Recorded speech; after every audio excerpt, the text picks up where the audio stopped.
का नाम है मारा। योर नेम इज मारा। मारा थप्पड़ मारा कि मुक्का मारा।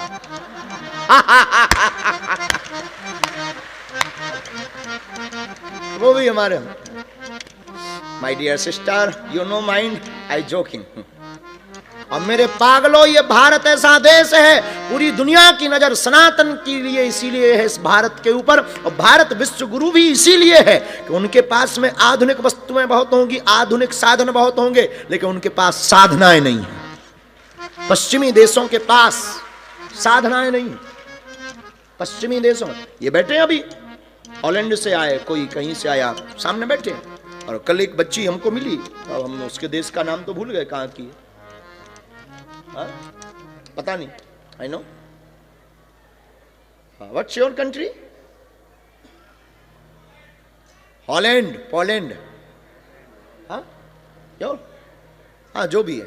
ये कल हमको मिली, ये आकर के बैठी लगभग 1 घंटे तक। खैर वो सीताराम बोलती है, तो ऐसी कुछ बात हो रही थी, तो कुछ चर्चा चल रही थी। हम उसको बोल रहे थे कि हाँ तुम भारत क्यों आए? तो किसी को पूछ, साथ में बच्चा था, तो सनातन के बारे में हम उसको कुछ चर्चा कर रहे थे। तब वो जो ट्रांसलेटर था वो भी यहीं बैठा होगा, उस ट्रांसलेटर ने हमको बताया कि वो इंडिया में संतों को मिलने आई है। धोखे, वो इंडिया में संतों को मिलने आई और संतों को वो देखने आई है। और पश्चिमी देशों में जितने भूत प्रेत हैं उतने भारत में भी नहीं। ये मजे की बात हम आपको बताएं, जितने पश्चिम के देश हैं, जितने भूत प्रेत वहां पाए जाते उतने भारत में नहीं पाए जाते। क्यों? क्योंकि वहां सबसे ज्यादा कब्र है, इसलिए पश्चिमी देशों में भूत बहुत है। भारत में जितने, और ये लोग सब हैरान हैं, इनको अनुभव भी है, इसलिए भारत के लोगों के ऊपर और भारत के संतों के ऊपर इनका बहुत फेथ है, इनका बहुत भरोसा है। लेकिन मेरे प्रिय पागलों, हम तुम्हें ये बताना चाह रहे, उस बच्ची को जब हमने ट्रांसलेटर के द्वारा कहा कि हम भारत में तुम्हें कुछ नहीं दे सकते पर ये दे सकते, उसने कहा कि मेरा बिजनेस है। और वो बहुत बड़े घराने की बच्ची है, उसका बाप बहुत बड़ा होटल, न जाने कितने होटल हैं ये तो खबर नहीं, बहुत उसका होटल्स हैं, बहुत बड़े बिजनेस घराने की है, लेकिन उसकी जिंदगी में उत्सव नहीं है।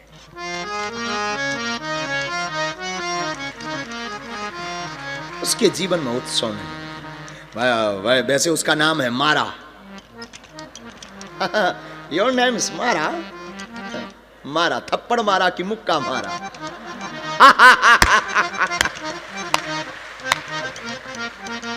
वो भी हमारे my dear sister you no mind I joking. तो मेरे प्रिय पागलों, हम तुमको ये बताना चाह रहे भागवत के द्वारा कि भारत में भागवत है, भारत में कृष्ण है, भारत में गीता है, भारत में राम है, भारत में रामायण है और भारत में सीता है। इसलिए भारत उत्सव का देश है, इसलिए यहां उत्सव है, इसलिए यहां महोत्सव है, इसलिए यहां जिंदगी लाजवाब है। इसलिए तुम्हें जितने भी लोग मिलेंगे वो मुस्कुराते हुए मिलेंगे, और मुस्कुराते हुए वही मिलेंगे जो उत्सव को समझ चुके, जो मृत्यु को समझ चुके, जो जिंदगी को समझ चुके, जो जिंदगी के राज को समझ चुके। और आपने गधों को मुस्कुराते देखा नहीं होगा। गधों की जिंदगी तो लोडेड होती है, अनलोडेड नहीं होती। उन पर तो लोड होता है विचारों पर, कभी मिट्टी का लोड, कभी कुछ का लोड, कभी कुछ का लोड, लेकिन हंसते सिर्फ इंसान है। और जो इंसान हंसता हुआ ना मिले, समझ जाना वो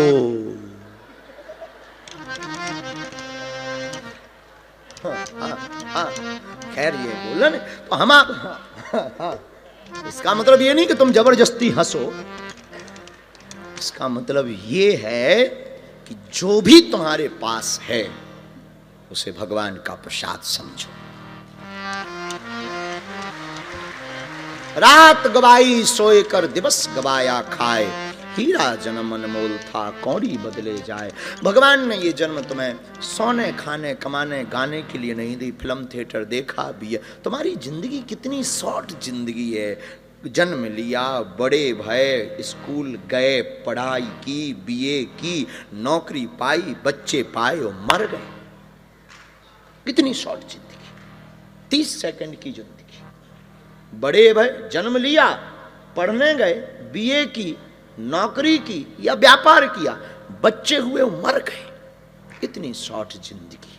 और तुम सिर्फ इस कामना में जी रहे कि कल ठीक होगा, आज बुरा होगा तो कल खाक ठीक होगा।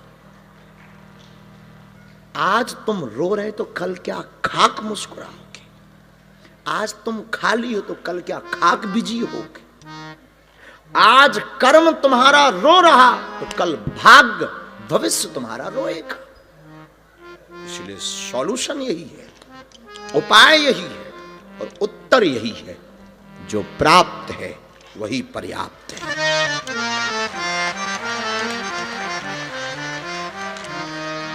सर्वोत्तम उपाय जो भगवान ने तुमको दिया उसमें भगवान को धन्यवाद दो। दुख भी आए, सुख भी मुझे प्यारे हैं, दुख भी मुझे प्यारे हैं।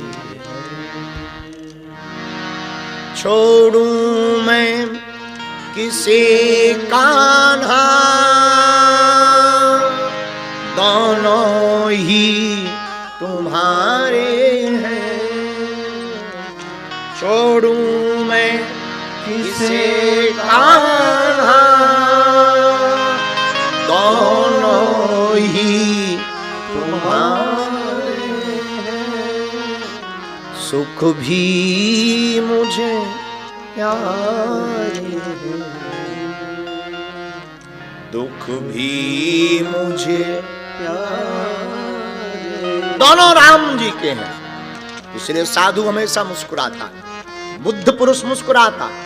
महात्मा बुद्ध ने जब बोध गया में बौद्धि वृक्ष के नीचे ज्ञान को पाया, एक ही चीज सीखी, मौन और मुस्कुराना।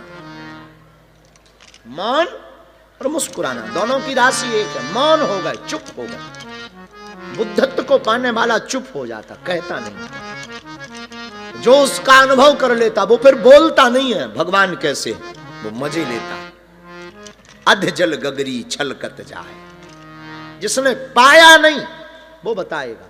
वास्तविक जो हमारा भाई होगा वो कभी दुनिया को नहीं बताएगा कि माई बिग ब्रदर, ये मेरा भाई है। जो खासम खास नहीं है, थोड़ा टेढ़े मेढ़े लगते हैं, वो पोस्ट डालेंगे ये हमारे भाई है। उसी प्रकार जो परमात्मा को पा जाएगा वो बोलेगा नहीं कि हमने पा लिया, वो तो मुस्कुराता है, आनंद लेता।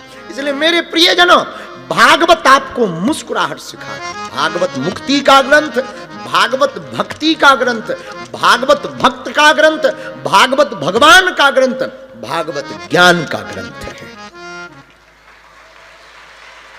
ज्ञान इसमें लेकिन भक्ति का बेटा। केवल भागवत ज्ञान का ग्रंथ नहीं, भागवत ध्यान का भी ग्रंथ है और भागवत भगवान का ग्रंथ है। इसलिए सर्वोत्तम उपाय भागवत के सूत्र को मानो। परीक्षित जी को तक्षक नामक नाग के काटने से 7वें दिन मरने का श्राप मिला भागवत में।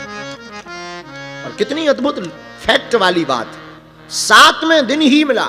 हमारे शास्त्र इतने वैज्ञानिक हैं कि कोई पढ़े तो, उन्हें कोई बूझे तो, कोई जाने। एकदम फैक्ट है, 7वें दिन तुम्हें तक्षक नामक नाग काटेगा। कितना बढ़िया उत्तर है, 7 दिन के अंदर मर जाओगे। और दुनिया में रहने वाला प्रत्येक आदमी 7 दिन के अंदर ही मरता है। चाहे वो बुधवार को मरे, चाहे गुरुवार को मरे या मंगलवार को मरे, पर मरेगा 7 दिन के ही अंदर। अब 8वां तुम लोगों ने कोई अलग से डे बना लिया हो तो हनुमान जी जाने। इतना फैक्ट वैज्ञानिक है। 7 दिन के अंदर मरोगे परीक्षित जी तुम। मरना सबको 7 मतलब सबको 7 दिन के अंदर मरना। तो परीक्षित जी परेशान हो गए कि मेरी मृत्यु 7वें दिन है तो मैं करूं क्या, क्या करूं, क्या करूं, क्या करूं। तब किसी ने कहा ज्ञान करो, किसी ने कहा ध्यान करो, किसी ने कहा जप करो, किसी ने कहा गुरु करो, किसी ने कहा गंगा स्नान करो। जिसको जो मन में आया उपाय दिया, पर सुखदेव जी ने ये नहीं दिया। सुखदेव जी ने तो चक्षु को खोला, अंदर के अंधकार को मिटाया, ज्ञान को जगाया, अंदर की चेतना को जगाया और कहा तुम सबसे पहले मौत को महोत्सव बनाओ। तुम डरो मत कि मैं मरूंगा, तुम्हें कौन मार सकता। नैनम छिंदति शस्त्राणि नैनम दहति पावका न चैनम कलेश दंत्यापु न शोक्यति मारुता।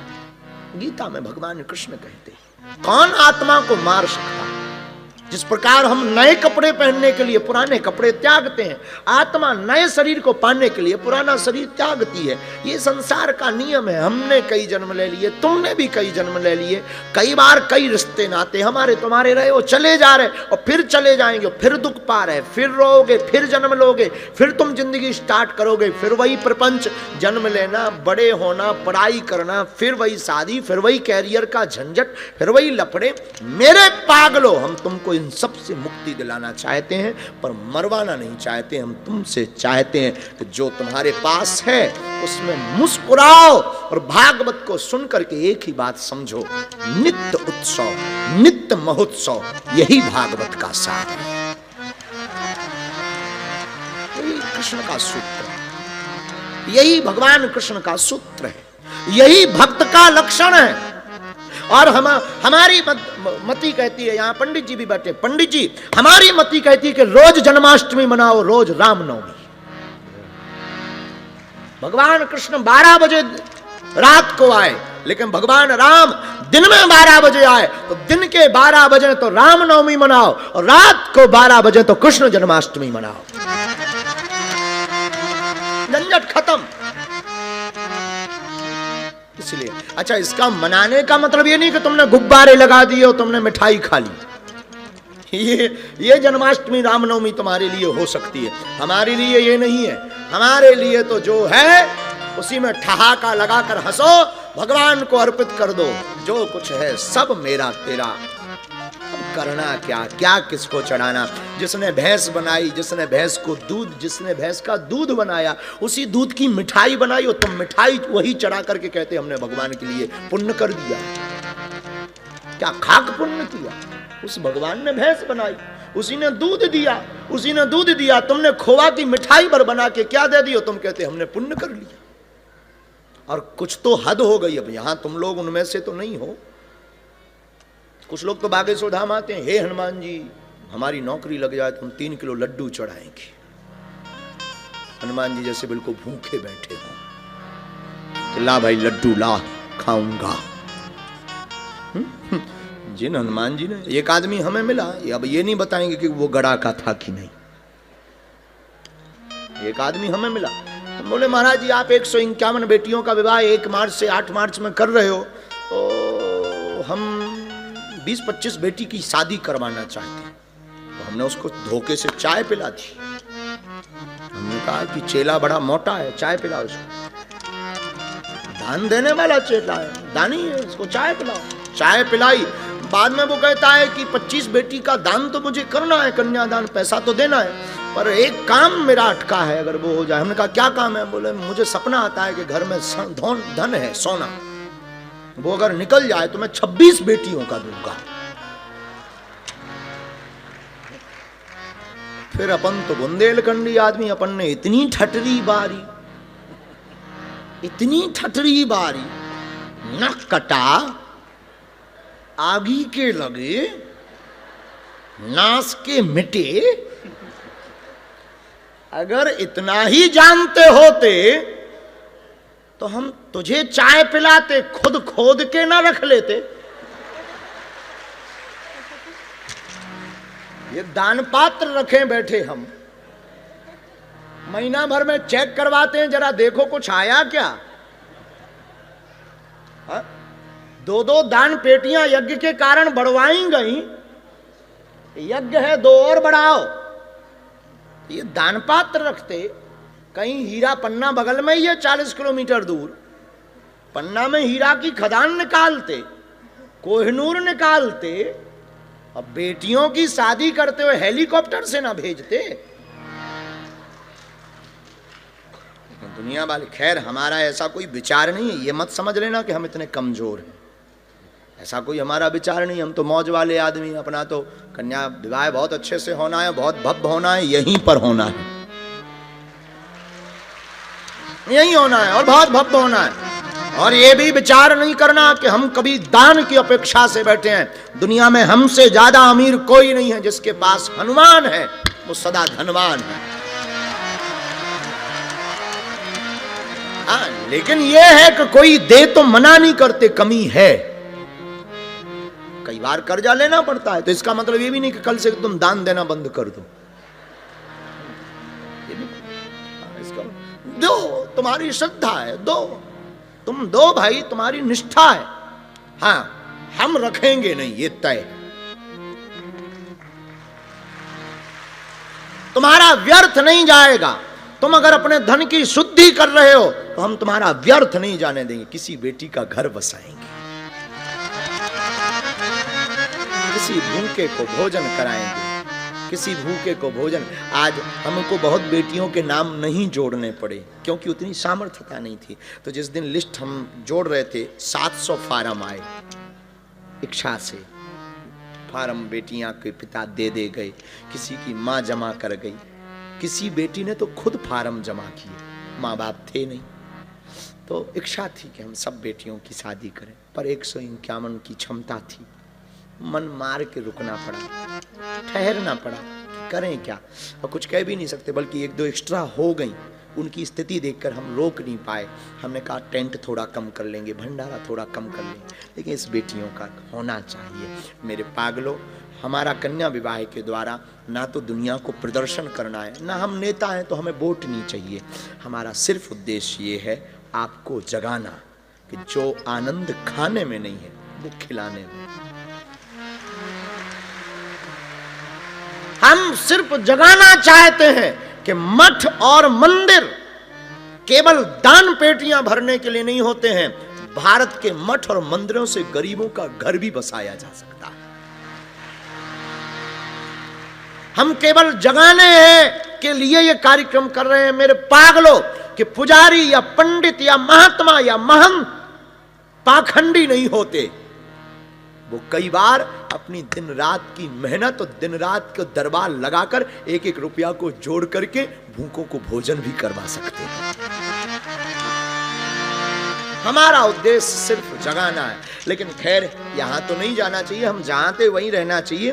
मृत्यु ही महोत्सव है। क्या है? महोत्सव है। इसलिए मौत की बात, आज हम पंडित जी से बात कर रहे थे, ऐसी बात बोलेंगे बहुत लोगों को बुरा लग जाता है। हमारे बच्चे हमको फिर डांटते अकेले में। अब क्या करें, बच्चे प्रिय हैं तो उनकी बातों को सुनना पड़ता है। कई बार हम अक्सर बोल देते हैं। तो आज हम और पंडित जी सन्यासी बाबा के यहाँ निमंत्रण दे रहे थे, तो हम पंडित जी को हंसते हुए कह रहे थे, पंडित जी बैठे हैं, हमने कहा एक बात बताओ, हम मरेंगे तो हमारी समाधि तुम कहाँ बनवाओगे? तो हम हंसते हुए कह रहे थे, हमको तो बहुत मजा आता है, हमको तो कुछ भी नहीं लगता, हमको तो बहुत मजा आता है, बहुत फक्कड़ आदमी है। तो हम इनसे कह रहे थे कि हमारी गुरुजी के बगल में बनाना, गुरु चीला दोनों बतियाते रहेंगे। रात होगी तो हम कभी कभी बोल दे, और गुरु सुनाओ। उधर से सन्यासी बाबा भी कहेंगे, कहो चेले, बड़े दरबार लगाए, आई गए बगल में।